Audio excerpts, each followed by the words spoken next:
Hi, today I'm for the EMPORIA Smart 5 and I'll show you how to edit notification panel shortcuts on this device. So first let's open the notification panel, and if you want to add here some options or just remove some of them or to change their positions, we should click here to this edit icon.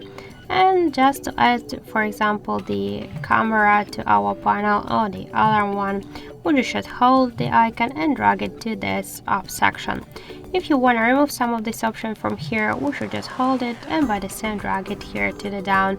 And to change the positions of the icons on our panel, we should just hold it and drag it. Just to save the changes, we should click to go back, and that's it.